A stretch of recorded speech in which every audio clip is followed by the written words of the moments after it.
So today we're going to talk about recip saws. So I figured that I would go over, two different models of recip saws. Oftentimes people come in and they're looking for a recip saw, oftentimes called the Sawzall. That's the first one was invented was called the Sawzall, so that's what people kind of coin it as. But they're recip saws or reciprocating saws is the common name for them.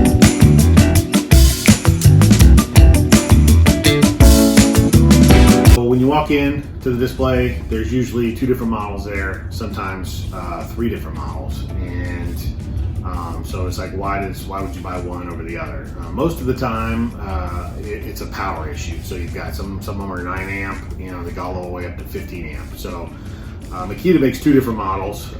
It's a 12 amp, okay, and then the other one is a bigger model because it's a little bit bigger. It's 15 amp. So there's a huge feature set between the two. They're about $100 difference. Of course, the smaller one is $100 less than the bigger one. What you've got, this is a 12 amp recip saw, okay? Just your basic recip. There's really no features on it here other than just it's a straight, cutting machine.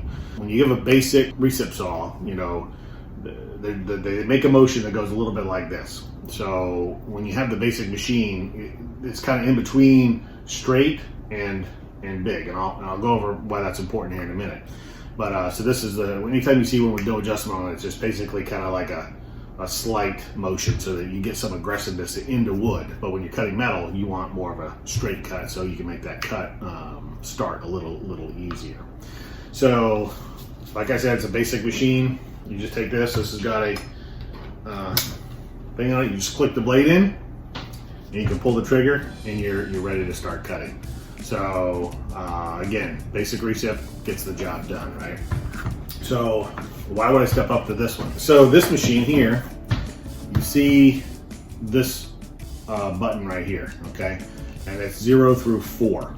And what that is how aggressive your throw is. So if you're cutting pipe, you put it on 0, it's just gonna go straight. So you can make that cut nice and straight, or not make it straight, make it so that it starts very easy without jumping around on your material. Okay, you put it on 4, it's going to go, much more aggressive and cut through wood a lot faster than if you're just sawing that. So that's a big feature.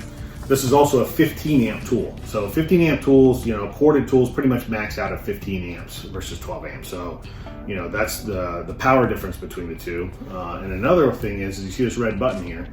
This is a variable speed. So if you're cutting pipe or you're cutting something that's a little bit more, needs more finesse, if you will, then you can just dial that down and start it a lot slower. It's not jumping around on you. Say you're using a scroll blade for cutting rafter tails or something. You can get it started a lot easier than just wide open and possibly ruining your piece of work that you're working on. So that's a pretty nice feature. The other thing is so Makita has this thing called AVT. Okay, so the AVT is called anti-vibration technology. So it's a counterbalance in here. As this thing's vibrating, it absorbs that vibration. So when you get a tool like this, the vibration is just crazy. It absorbs that vibration so that you don't absorb it into your body.